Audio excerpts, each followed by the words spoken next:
Then Vishnu made war on Indra, the lord of the heavens, to induce him to teach men how to grow rice. Thus, as the principal source of life and as a gift from the gods, rice was born from the cosmic union of the divine male and female forces represented in earth and water.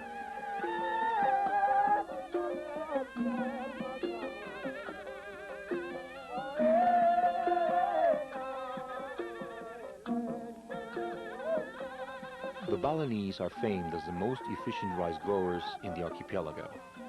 They raise 2 crops of fine rice a year with such success that they have more than sufficient for the needs of the population, often having enough left over to sell or give away.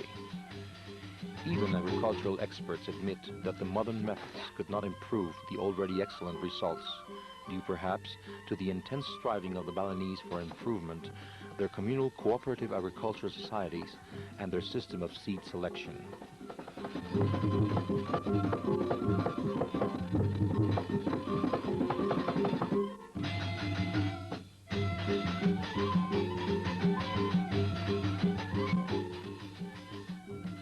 The villages are organized into close-knit boards or councils. Every married man is a member of a council and is morally and physically obliged to cooperate for the welfare of the community. A man is eagerly assisted by the council as a matter of duty. Since the world of a Balinese is his community, he is anxious to prove his worth, for his own welfare is in direct relation to his social behavior and his communal standing.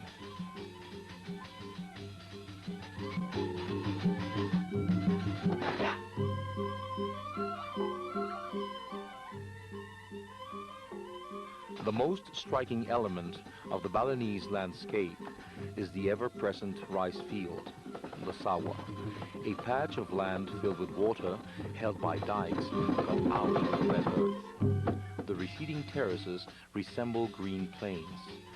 When they are first filled with still water, they are like mosaics of mirrors that reflect the clouds. Later, they are sprinkled with the dainty blades of the newly planted rice in an all-over pattern of chartreuse on a ground of brown ooze. Eventually, a tender yellow-green carpet which turns to a rich gold ochre as the grain ripens.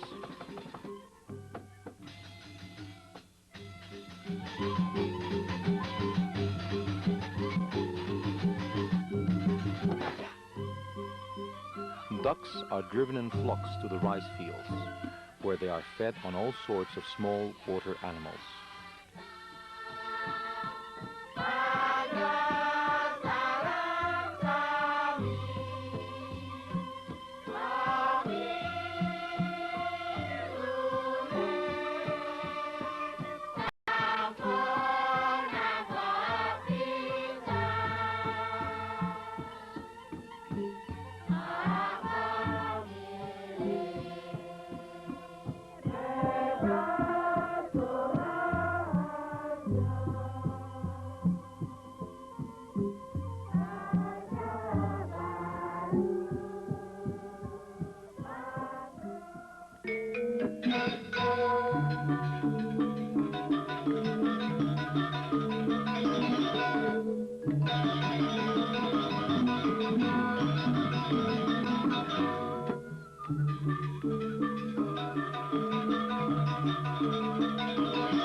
It is obvious that the small landowners could not carry out alone the tremendous task of attending to the work of irrigation.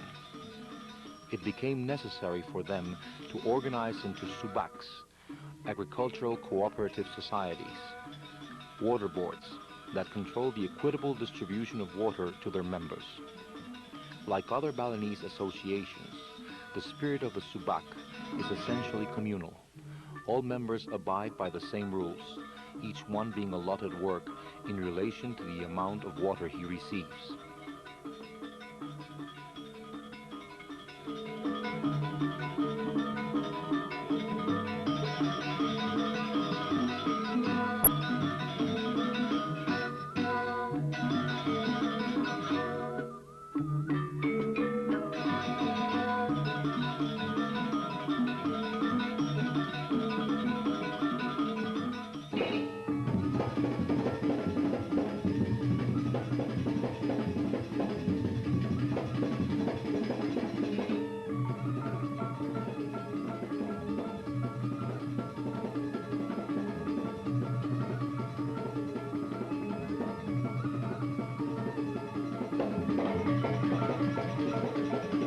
harvest time, every morning and every evening, one sees the people in the streets.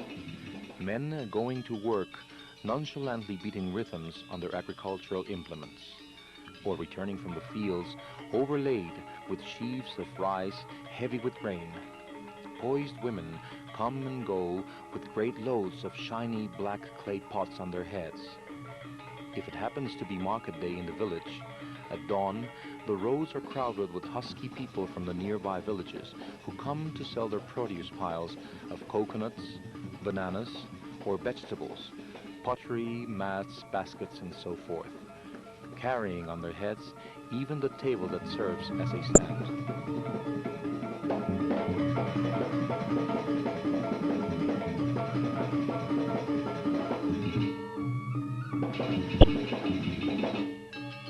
If there is a feast in the village temple, the people parade in yellow, green, and magenta silks with fantastic pyramids of fruit and flowers, offerings to the gods in a pageant that would have made Diaghilev turn green with envy.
The women are the financiers that control the market.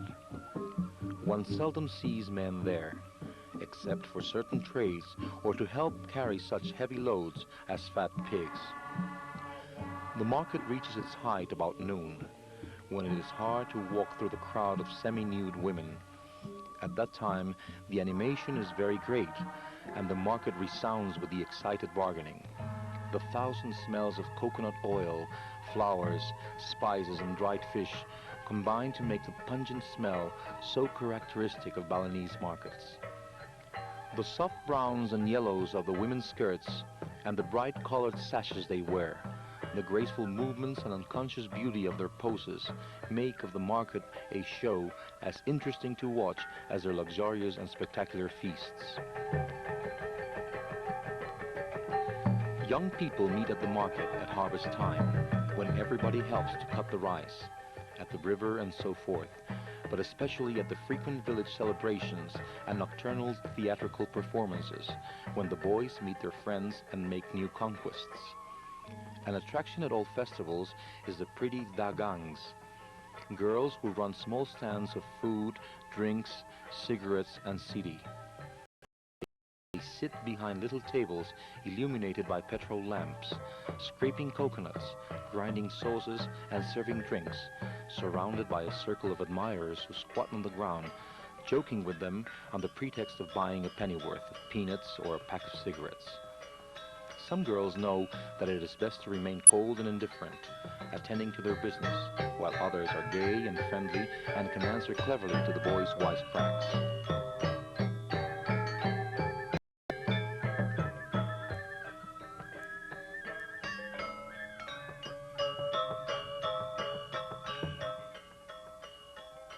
After the world, the mountains and the cardinal directions were created, and there were trees, fruits, and flowers.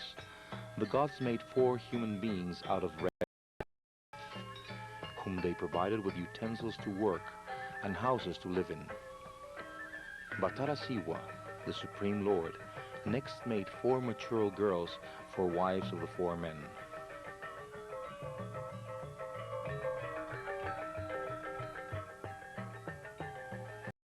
God of love, Batara Semara, made mating a pleasure so that women would be fertilized, and eventually the 4 couples had many children, grew, became adolescent, married, and had children.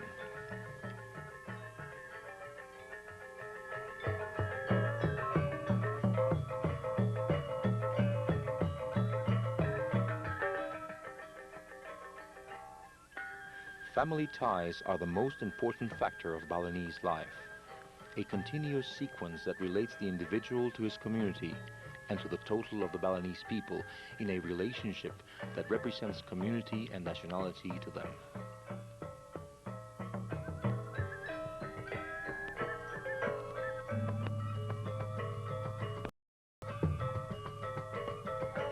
A Balinese feels that his most important duty is to marry as soon as he comes of age and to raise a family to perpetuate his line. He centers all his hopes in having children, preferably male children, who will look after him in his old age, and most important of all, sons who will take the proper care of his remains after he is dead, performing the necessary rites to liberate his soul for reincarnation, so it will not become an aimless, wandering ghost.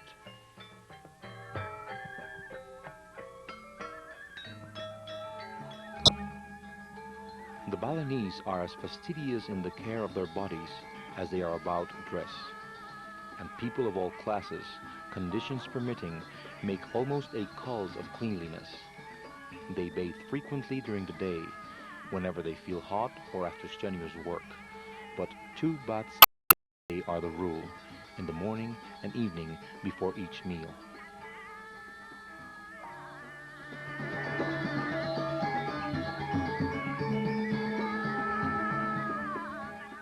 The Balinese admire a smooth, clear skin, the color of gold, and pretty girls have a mortal dread of being sunburnt, so they do not like to go unnecessarily into the sun.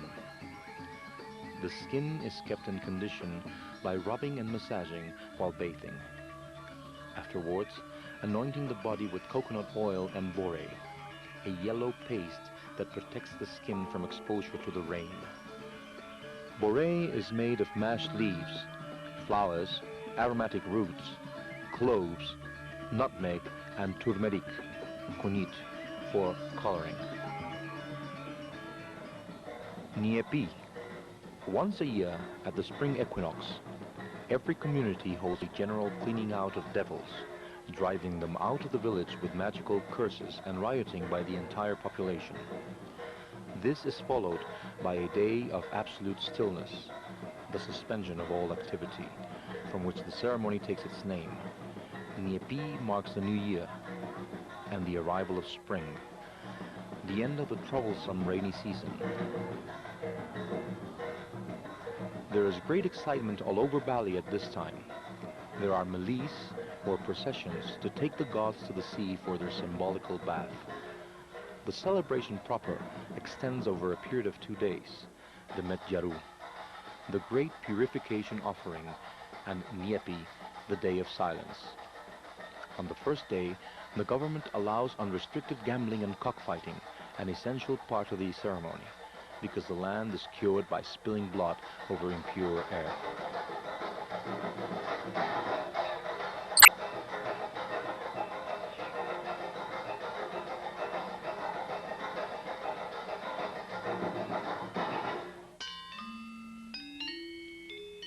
Everybody in Bali seems to be an artist. Coolies and princes, priests and peasants, men and women alike, can all dance, play musical instruments, paint or carve in wood and stone. It was often surprising to discover that an otherwise poor and dilapidated village harbored a temple, great orchestra, or a group of reputed actors.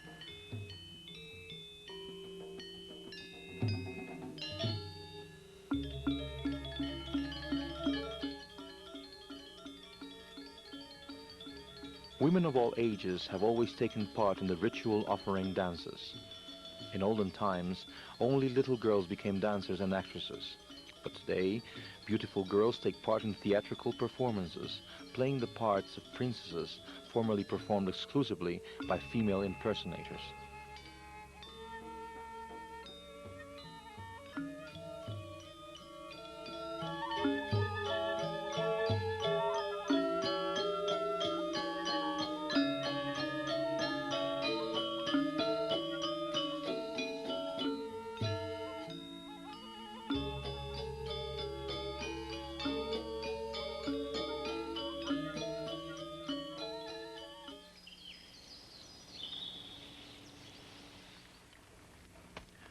The food that Balinese gourmets eat at festivals is as elaborate as any in the world. The daily diet of cold white rice is helped, however, by a side dish of vegetables chopped together with a dozen or so spices, aromatic herbs, grated coconut, and the hottest chili peppers in the world.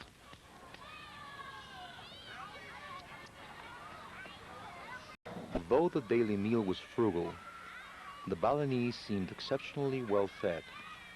They were continually eating at odd hours, buying food at public eating booths, in the market, at the crossroads, and particularly at festivals.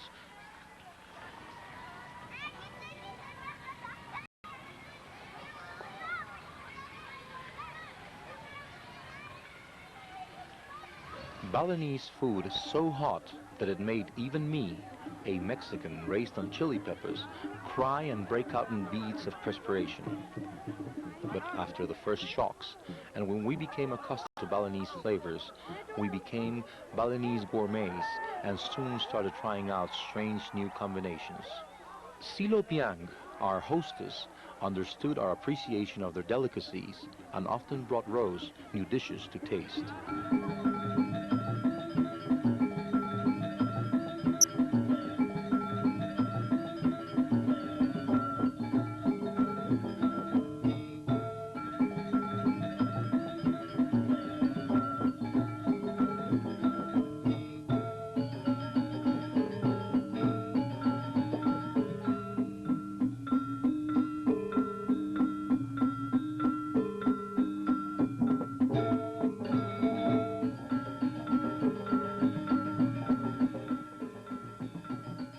As the archetype of the delicate and feminine, the legong is the finest of Balinese dances.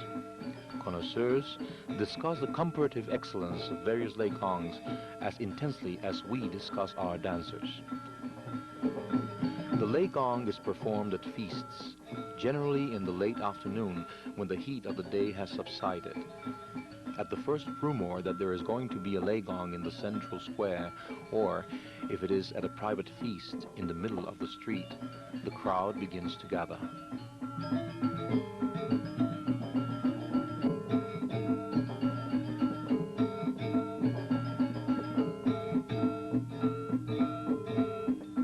The dancers are dressed from head to foot in silk, overlaid with glittering gold leaf, and on their heads they wear great helmets of gold, decorated with rows of fresh frangipani blossoms.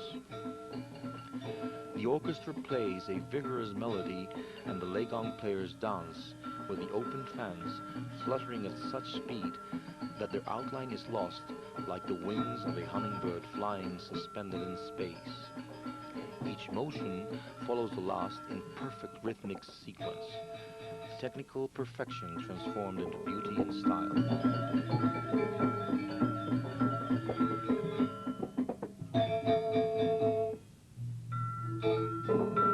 The artist is, in Bali, essentially a craftsman, and at the same time an amateur, casual and anonymous, who uses his talent knowing that no one will care to record his name for posterity.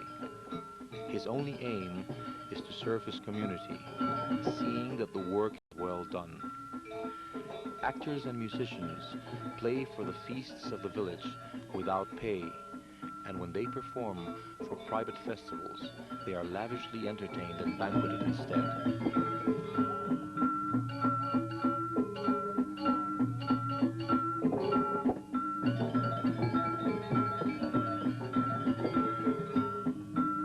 The effervescence of artistic activity and the highly developed aesthetic sense of the population can perhaps be explained by a natural urge to express themselves, combined with the important factor of leisure resulting from well-organized agricultural cooperativism.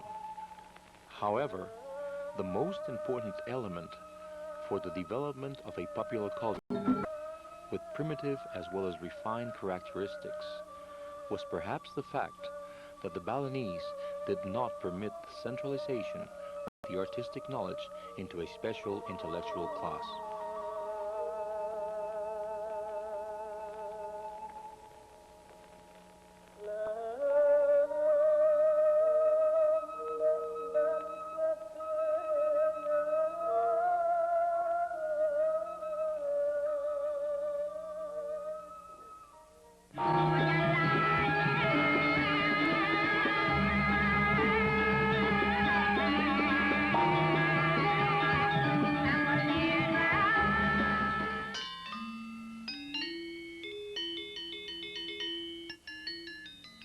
No feast is complete in Bali without music and elaborate dramatic and dance performances. No one would dream of getting married, or holding a cremation, or even of celebrating a child's birthday without engaging troops of dancers and actors to entertain the guests and the neighbors. During the anniversary feasts of the temple, there are always dances that last throughout the night and may even continue for days, with a different type of show every afternoon and night.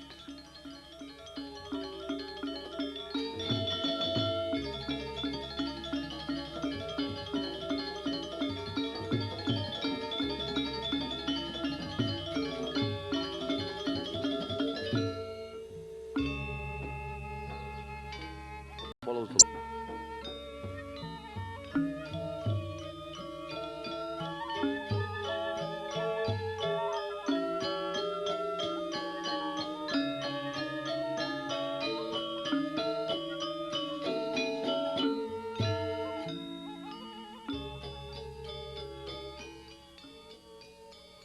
Although we had heard enthusiastic reports about the splendid music of Bali, its subtle beauty and vigor came to us as a revelation on our first night on the island.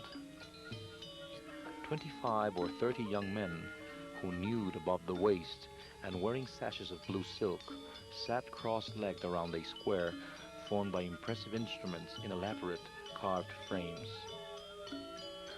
There were metallophones, sets of polished bronze bowls, great bronze gongs, and many kinds of small cymbals. There were also 2 long drums wrapped in black and white checkered cloth.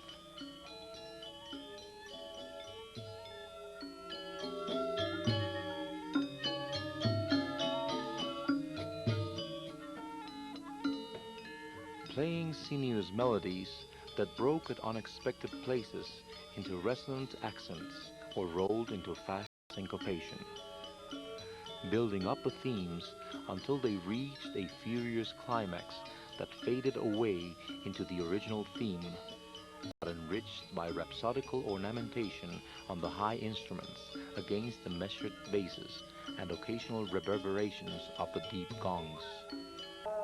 It was an oriental ultra-modern Bach fugue, an astounding combination of bells, machinery, and thunder.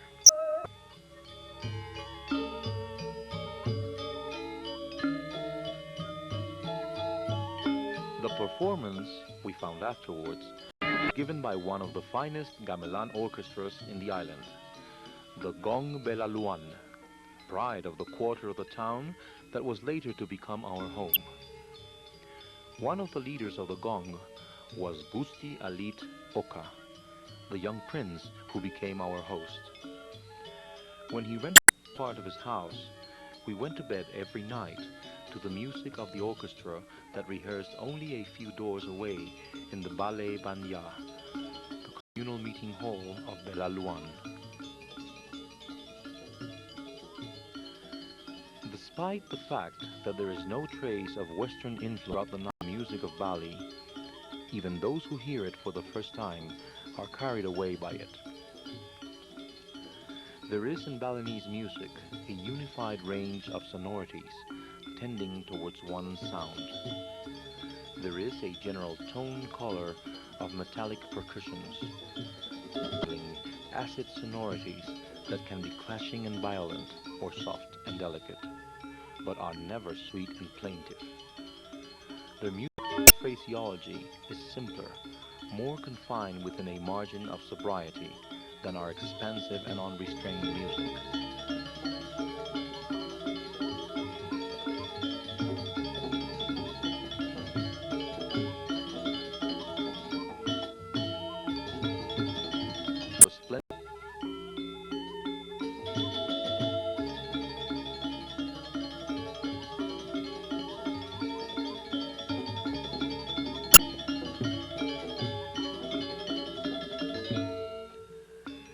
Next to having good orchestras, a fine group of dancers is an almost organic need for the spiritual and physical life of the community.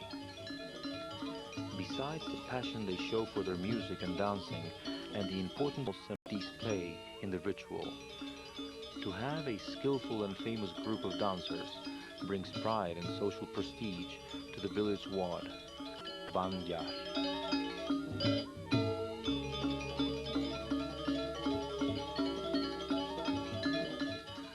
The Balinese attribute a divine origin to music and dancing. It is said that Batara Guru, the supreme teacher, invented the first instruments, and that Indra, the lord of the heavens, originated dancing when he created the incomparably beautiful Ledari, the nymphs of heaven, to dance for the pleasure of the gods.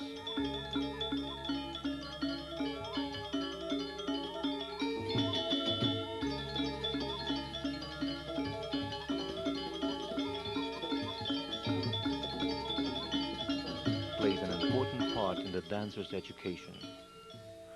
While the pupil learns the elemental sequence of the dance, the basic steps, and general movements of the arms, he exercises regularly to acquire suppleness of every muscle and control over each member until his body becomes practically double-jointed. The legs, however, are used with a minimum of importance in the dance, except for locomotion, and in certain sitting dances like the Keviya are not used orchestral. It is said that such movements are possible only because of the extreme youth of the dancers. It is true that a Legong dancer retires at 12 or 13, or perhaps continues in another type of dance, and that a fully grown girl is often considered too big to dance. But there are old women who are fine dancers, and a good Barist performer is usually a man past middle age.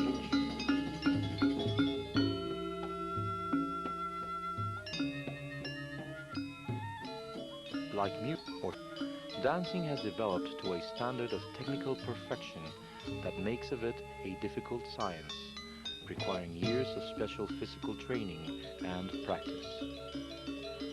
The excellence of a performer does not depend only on his skill, but also on his personality, emotional intensity, and the expressiveness of his feature. Dance in Bali cannot be considered as an art separate from the theater. In fact, the arts and the theater are so closely allied that there is no word in Balinese meaning theater. No Balinese would think of separating a show into its component parts, or, on the other hand, think a show complete that did not contain music and dancing. They divide the theater rather according to the style of the story, which in turn dictates its music and the style of its technique.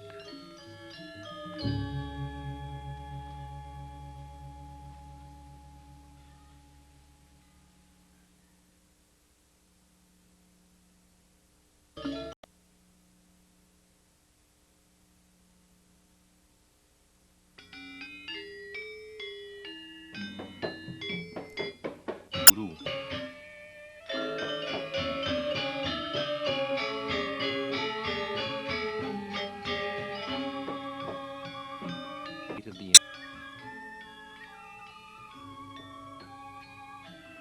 One boat brought the holy Barong Landong, 4 giant puppets who performed in the temple.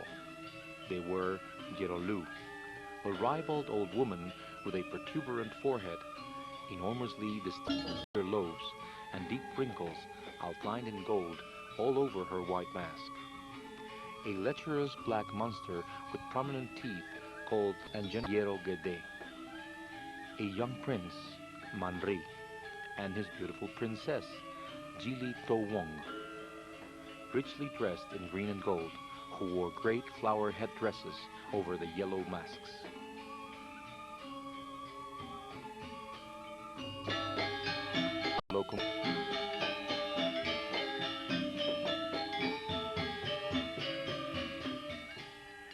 Normal-sized attendants are gold umbrellas of state over the giants as they waddle towards the temple in ceremonial procession, with music and a retinue of men bearing spoons tipped with red fur.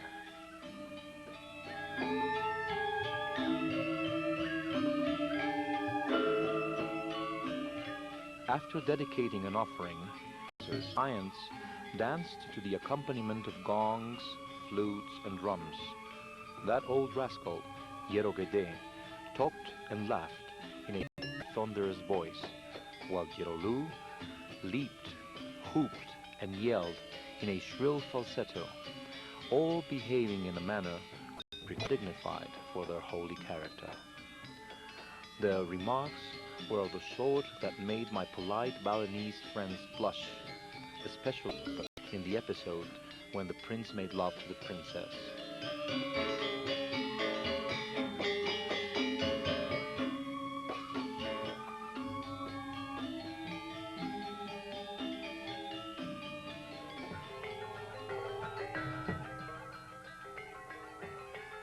Indispensable part of the ritual feasts of the old villages is the Baris Gede, a stately war dance in which 10 or did not middle-aged warriors with their heads covered with flowers and wearing magic scarves, carrying long spears tipped with peacock feathers, dance in double line, grimacing and striking heroic poses until the music becomes violent. Then they enact a sham battle with their black and silver spears.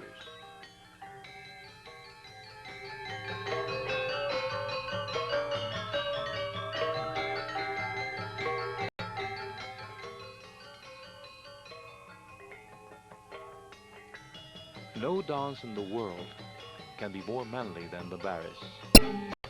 Just as the Legong is the representative feminine dance, so the Baris typifies the strong elegance of the male and is the source of brought for all masculine dances.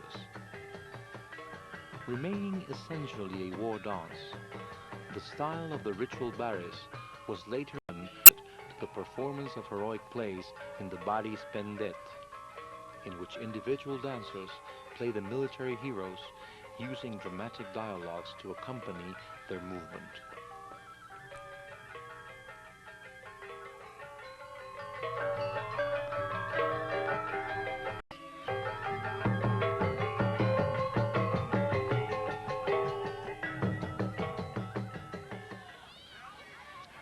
The Janger was a recent development. It had started suddenly when about 1925 the first company of Malay operettas visited the island. The Balinese immediately created their own version of the pantomime, and the Janga spread like an epidemic. We feared that the Janga would kill other forms of Balinese dancing, but on our return 2 years later, we were surprised to find that there was no Janga. All the famous groups had stopped.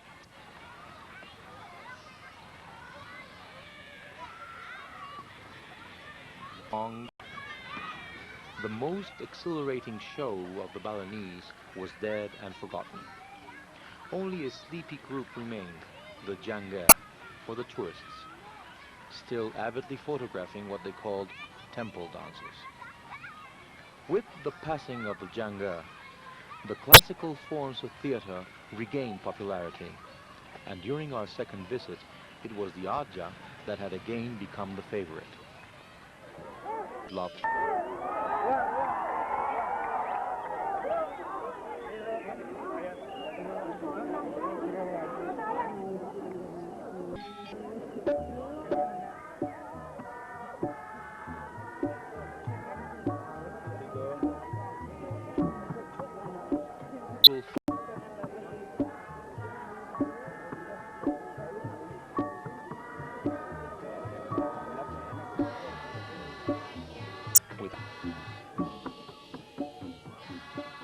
A performance by a good Aja ensemble is a social event in the village. It is at Aja that young people meet and love affairs are started, helped by the romantic atmosphere of the love stories and the late hours.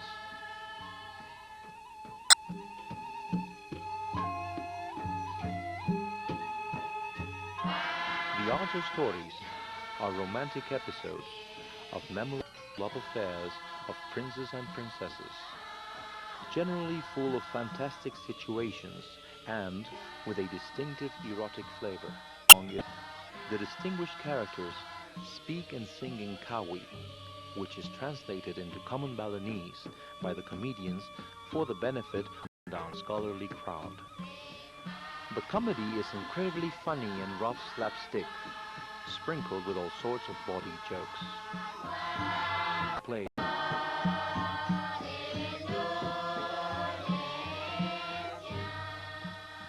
The play begins with the appearance of the Gondong, the female eternal princess.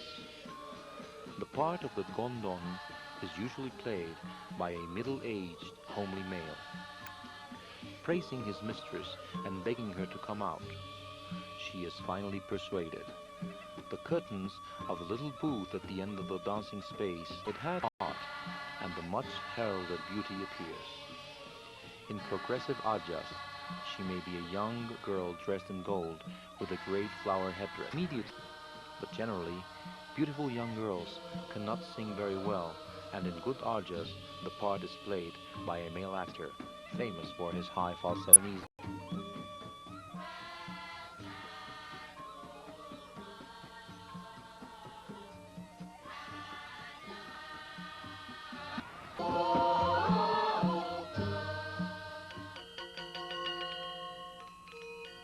Under the hanging rotors of a great baringing, Balinese tree in the central square of the village, sat a dozen girls and a dozen boys in groups of 6, forming a square. The girls facing the calls, the boys opposite each other. A dance master, the Dags, sat in the center. The boys shouted and shook. During our, the girls sang with baby voices, flinging their hands and flashing their eyes. After a while, a girl appeared dressed as a prince, singing and posturing, quarreling with a wild-looking bird. An actor with a frightfully mask, wings, and a bright-colored tail. The show ended with the death of the bird, shot by an arrow of the princess.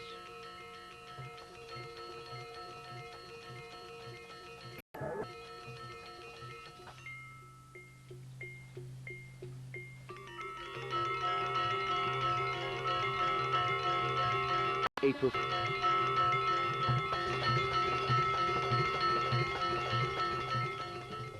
Individualism is not encouraged in the essential communal Balinese society. But, from time to time, the genius of an artist breaks through the conventional mold and emerges as a powerful personal influence.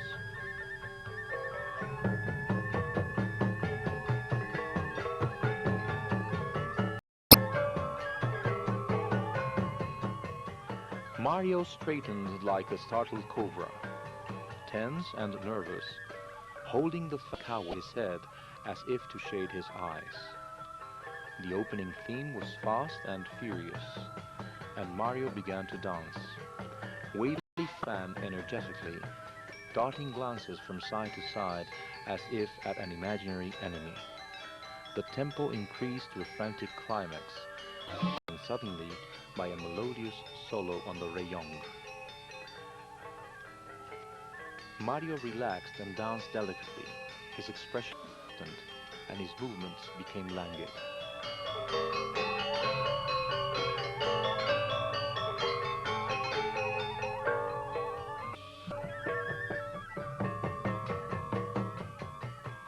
Throughout the dance, there were sharp contrasts, changing moods that followed the music, alternating strong motives with amorous, playful ones.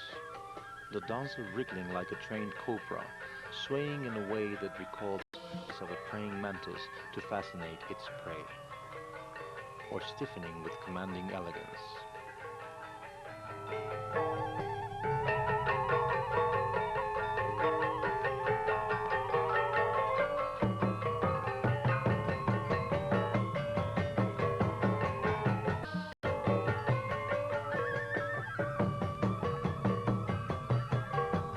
Mario, a young man of humble birth, started of Bali with a new dance, which combined the rugged manliness of the heroic dances, bodies, with the delicacy of the legong.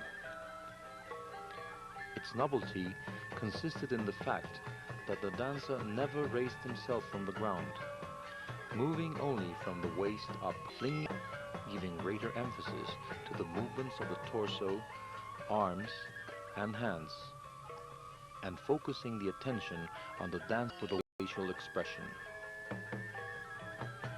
In using his body like a sensitive musical instrument, the young dancer interpreted even the most delicate moods of the island's finest orchestra. His fame spread to the foreign visitors on the island.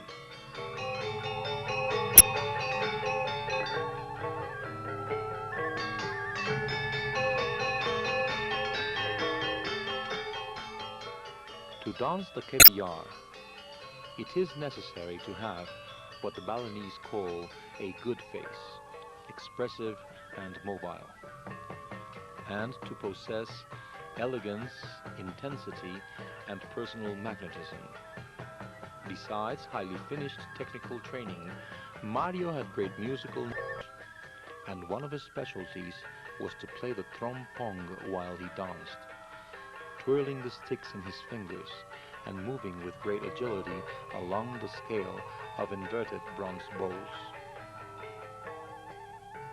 The name of Mario became as well known to the world travel happening as that of the Mei Lang Fan Shan Ka, or Escudero.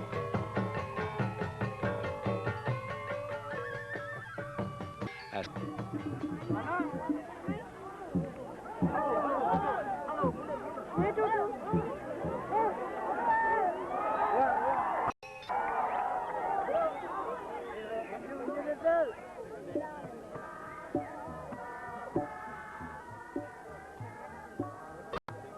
travelers watching dance become bored after a short time and cannot understand why the great crowds sit listening with profound attention to the plays that do not end till dawn.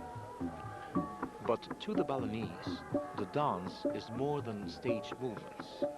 It is the one of the classical poetry, the rival humor, and most important of all, it is the greatest factor in the spiritual education of the masses.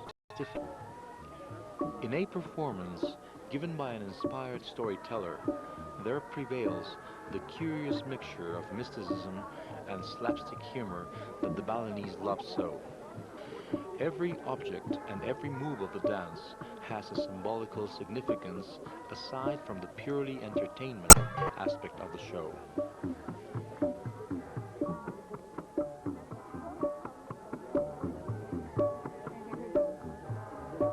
Heroic.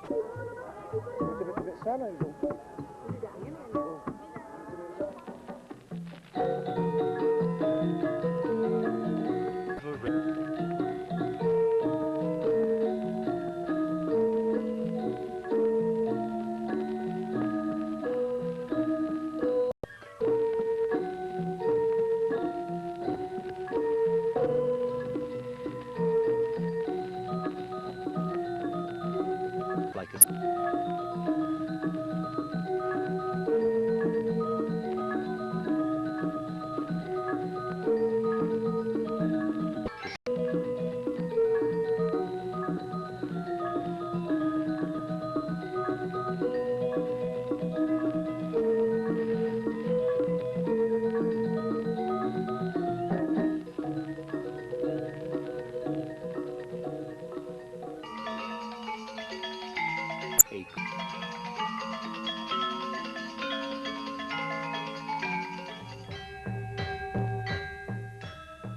the Balinese made a magic world populated by good beings and demons, each occupying a level allotted by rank. The day found wild spirits of their ancestors dwelling in the summits of the volcanoes, ordinary human beings living in the middle world and the sea, which is the home of devils and fanged giants, the enemies of mankind.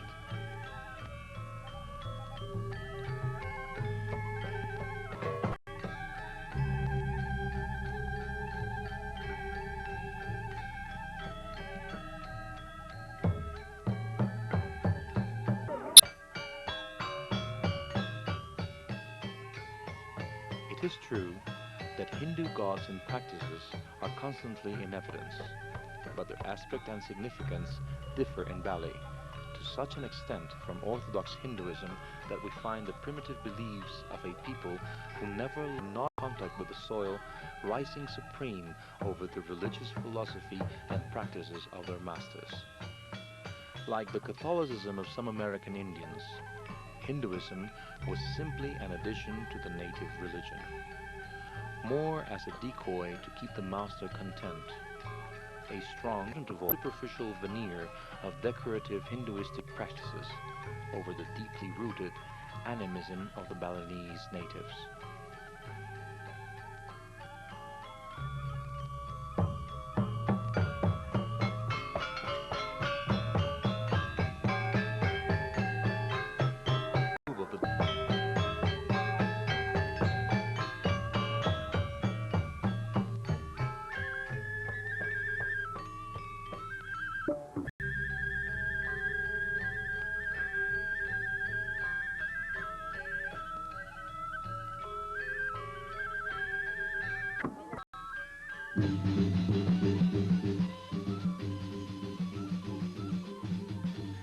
Religion is to the Balinese both community and nationality.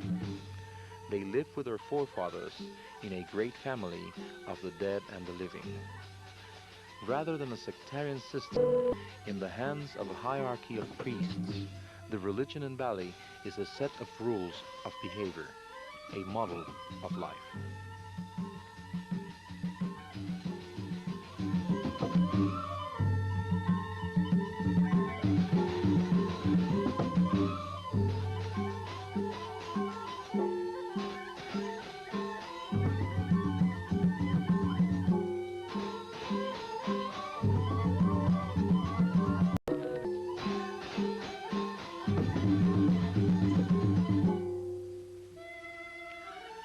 Motivated by this background of religious beliefs, the Balinese found it necessary to establish a communal cooperation to provide for the magnificent festivals that are such an important part of their life.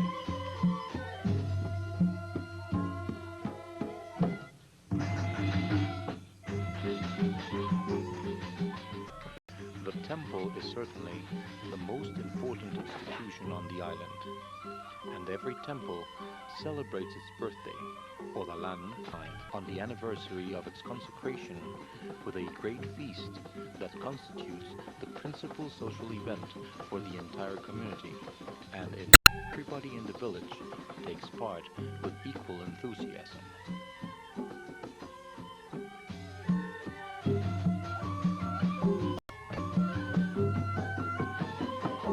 The men attend to the decorations of the temple, build the temporary bamboo altars, extend awnings for entertainers, adorn the shrines with flags, pennants, and penniors, cook the food for the feast, philosophy, dress up the statues of the demons that guard the entrance. At the same time, the women prepare the offerings and make lama religion. The pemangku receive and bless the offerings that each woman brought. Such is the general pattern along which a temple feast moves. But again, each community has its own way of doing things, and no two feasts are carried out exactly in the same manner.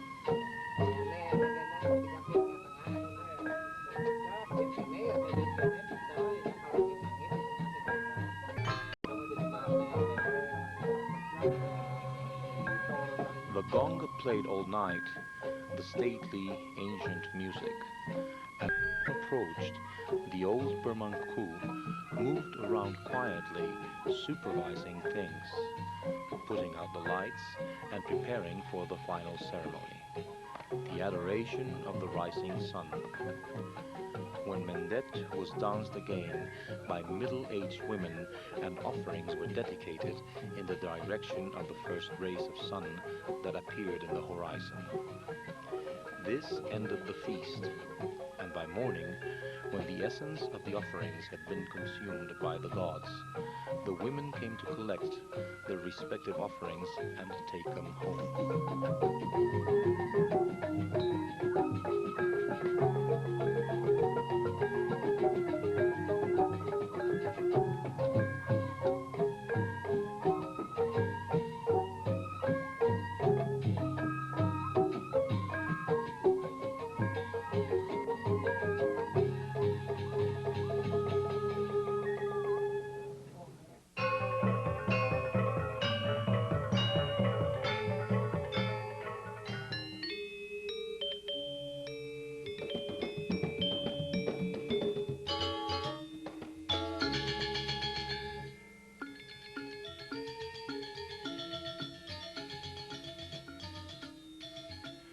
Every Balinese believes that his body accumulates a magic energy called Sakti that enables him to withstand the attacks of evil powers, human or supernatural.